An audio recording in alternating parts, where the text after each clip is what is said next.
अस्सलाम वालेकुम। Unit 15 biochemistry और आज हमने डिस्कस करनी है एंजाइम्स। तो हम स्टार्ट करते हैं एंजाइम्स। सबसे पहले हम ये देखते हैं कि वर्ड एंजाइम जो है ये कहाँ से ड्राइव किया गया है। तो basically word enzyme is a combination of the two Greek word in and zymes.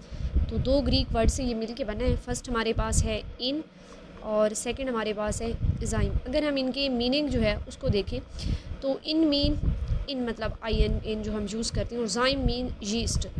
तो अगर हम इसकी हिस्ट्री की बात करें तो सबसे पहले जो एंजाइम ऑब्ज़र्व किए गए थे या जो डिस्कवर्ड हुए थे तो वो यीस्ट से निकले थे। यीस्ट माइक्रो ऑर्गेनिज़म है, तो यीस्ट ने ही सिक्रेट किए थे और वो एंजाइम यूज़ होते थे for the fermentation of sugar into the alcohol. तो हम उस शुगर को जो है चेंज करते थे इनटू द अल्कोहल और उसके लिए जो एंजाइम यूज़ किए जाते थे वो सबसे पहले जो है वो यीस्ट से सिक्रेट हुए। यीस्ट एक माइक्रो ऑर्गेनिज़म है, तो इसलिए ये वर्ड जो है वो एंजाइम हमारे पास आता है।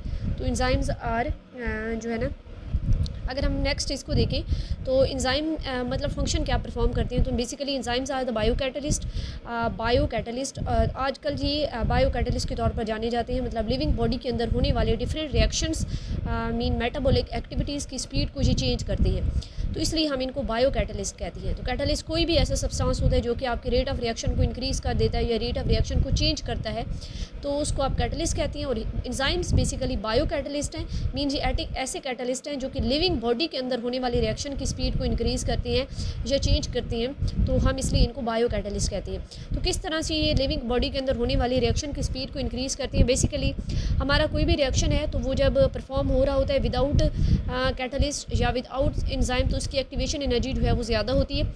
जैसे ही हम एंजाइम को यूज़ करते हैं तो एंजाइम उसको एक और रिएक्शन का पाथवे प्रोवाइड करती हैं जिसकी एक्टिवेशन एनर्जी जो है वो कम होती है, तो इस तरह हमारा रेट ऑफ रिएक्शन जो है वो इंक्रीज़ हो जाता है। तो एंजाइम की प्रेजेंस में होने वाले मेटाबॉलिक एक्टिविटीज़ जो है उनकी स्पीड इंक्रीज़ हो जाती है। एंजाइम की कंपोजिशन की बात करें तो बेसिकली एंजाइम्स जो हैं वो पॉलीपेप्टाइड चेन्स ही हैं, मतलब ये प्रोटीन्स ही हैं। और हमने लास्ट लेक्चर के अंदर देखा था कि प्रोटीन्स जो हैं वो सब यूनिट अमाइनो एसिड के मिलने से बनी हुई है। तो आपकी सारी की सारी जो एंजाइम है ये बेसिकली प्रोटीन्स इन नेचर ही होती हैं। और उसी तरह large number of amino acid या इस तरह large number of amino acid जो है वो लिंक्ड होंगी through the peptide bond. Long polypeptide की चेन बनेंगी जो कि फोल्ड होंगी और डिफरेंट हमारे पास स्ट्रक्चर ऑब्टेन होंगे, जिसमें टर्शरी स्ट्रक्चर था, क्वाटरनरी था। तो ये हमारे पास एंजाइम भी एक प्रोटीन ही के टाइप्स हैं।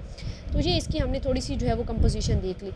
नेक्स्ट हम इसके कुछ जो है वो प्रॉपर्टीज़ की बात करते हैं। एंजाइम्स जो हैं वो स्पेसिफिक इन नेचर हैं। ये एक इनकी प्रॉपर्टी है कि एक आपका स्पेसिफिक एंजाइम एक स्पेसिफिक सबस्ट्रेट के साथ रिएक्ट करके उसको प्रोडक्ट के अंदर चेंज करता है। जैसे ये हमारे पास फर्स्ट केस दिया हुआ है, ये हमारी एंजाइम टाइप 1 है। इसकी स्पेसिफिक एक्टिव साइट है, यहाँ पे सिर्फ ये सबस्ट्रेट आके बाइंड होंगे और ये एंजाइम सिर्फ इन्हीं सबस्ट्रेट के साथ रिएक्ट करके इनको प्रोडक्ट के अंदर जो है वो चेंज करेगा। इस तरह एंजाइम नंबर 2 है, जैसे इसकी आपको स्पेसिफिक साइट जो है वो नज़र आ रही है, तो ये एक स्पेसिफिक सबस्ट्रेट ये जो है उसको ही अपने साथ बाइंड करवा सकता है। एंजाइम नंबर 3 है, ये इसकी स्पेसिफिक साइट है, तो ये इसी सिर्फ स्पेसिफिक सबस्ट्रेट को अपने साथ बाइंड करेगा। तो ये एक इनकी प्रॉपर्टी है कि ये स्पेसिफिक इन नेचर होती है। सेकंड हम अगर हम देखें तो एंजाइम एक ऑप्टिमम पीएच के ऊपर जो है वो वर्क परफॉर्म करते हैं। और ये इनका टेम्परेचर की पहले बात करते हैं। तो ऑप्टिमम टेम्परेचर के ऊपर वर्क परफॉर्म करते हैं और लिविंग बॉडी के अंदर प्रेजेंट एंजाइम का ऑप्टिमम टेम्परेचर जो है वो 37 है, मतलब 37 सेल्सियस पे एंजाइम की एक्टिविटी मैक्सिमम होती है। और अगर हम टेम्परेचर को इंक्रीज़ कर दें तो इसका क्या इफेक्ट होता है। जैसे ये हमारे पास एक नॉर्मल केस था कि एंजाइम था और ये सबस्ट्रेट था, एंजाइम के ऊपर आके जो है वो बाइंड कर रहा था। जैसे ही हमने टेम्परेचर इंक्रीज़ किया है तो टेम्परेचर इंक्रीज़ होने का ये इफेक्ट है कि हमारा एंजाइम जो है वो डी नेचर हो जाता है, या उसकी एक्टिव साइड जो है वो चेंज हो जाती है। तो ये हमारा क्योंकि टेम्परेचर हमने इंक्रीज़ कर रहे हैं और हमने पीछे ही देखा कि एंजाइम जो है वो बेसिकली पॉलीपेप्टाइड चेन है, वो अमाइनो एसिड के मिलने से पॉलीपेप्टाइड चेन बनी हुई है। तो जैसे हम टेम्परेचर इंक्रीज़ करेंगे वो पॉलीपेप्टाइड चेन या आपके जो पेप्टाइड बॉन्ड हैं वो डिस्टर्ब होंगे, जिसकी वजह से एंजाइम का स्ट्रक्चर डिस्टर्ब हो जाता है। तो अब ये एंजाइम का न्यू स्ट्रक्चर बन गया। अब ये हमारी सबस्ट्रेट जो है इस एंजाइम के साथ बाइंड नहीं हो सकती और ना ही प्रोडक्ट बन सकती है। तो इस तरह हमारा रेट ऑफ रिएक्शन जो है वो डिक्रीज़ होता जाता है। तो ये टेम्परेचर का इफेक्ट है। सेम इसी तरह पीएच का भी इफेक्ट है कि हर एंजाइम एक स्पेसिफिक पीएच के ऊपर वर्क करती है। जैसे आपकी सलाइवा के अंदर प्रेजेंट एंजाइम का डिफरेंट टेम्परेचर पीएच होती है, स्टमक में जो एंजाइम प्रेजेंट है उनके डिफरेंट पीएच है, तो हर एंजाइम की डिफरेंट पीएच होती है और उसके ऊपर ही वो मैक्सिमम वर्क परफॉर्म करती है। जैसे ही हम पीएच को चेंज करते हैं तो एंजाइम की एक्टिविटी भी डिस्टर्ब होती है। ये एक नॉर्मल केस था कि हमने नॉर्मल एंजाइम जो है वो ली हुई है, तो ये इसके साथ सबस्ट्रेट जो है वो बाइंड करेगी। आपने अगर इसकी पीएच डिस्टर्ब कर दी है, मतलब पीएच इंक्रीज़ कर दिया है या फॉर एग्जांपल डिक्रीज़ कर दिया है, तो उसके रिजल्ट में भी यही होगा कि एंजाइम का स्ट्रक्चर जो है वो चेंज हो जाएगा। अब ये जो हमारे पास न्यू स्ट्रक्चर बना है ये आपके सबस्ट्रेट के कम्प्लीमेंट्री नहीं है, इसकी शेप सबस्ट्रेट की शेप के कम्प्लीमेंट्री नहीं है, तो ये इसके साथ बाइंड नहीं हो सकेगा और इस तरह आपका रिएक्शन जो है वो नहीं हो सकेगा, रेट ऑफ रिएक्शन डिक्रीज़ हो जाएगा। तो ये डिफरेंट जो है ना हमारे पास इफ़ेक्ट हैं एंजाइम के। नेक्स्ट हम देखते हैं, नेक्स्ट हमारे पास है कि डिफरेंट एंजाइम्स जो है वो किस तरह से वर्क करते हैं या कौन सी रिएक्शंस की स्पीड को इंक्रीज़ करते हैं। हमने पीछे ही देखा कि एंजाइम जो है वो मेटाबॉलिक रिएक्टिविटीज़, जो मेटाबॉलिक रिएक्शन, ऐसी रिएक्शन जो कि बॉडी के अंदर होती हैं उनकी स्पीड को चेंज करती हैं, इंक्रीज़ करती हैं। तो हम देखते हैं कि मेटाबॉलिक रिएक्शन, जो मेटाबॉलिज्म जो है ये हमारे पास क्या होता है। बेसिकली मेटाबॉलिज्म जो है वो दो तरह के हैं, एक हमारे पास एनाबॉलिक रिएक्शन है और सेकंड हमारे पास कैटाबॉलिक रिएक्शन है। एनाबॉलिक रिएक्शन ऐसी रिएक्शन है जिसके अंदर आपके स्मॉल मॉलिक्यूल कंबाइन होती हैं in the presence of energy to form the large molecule.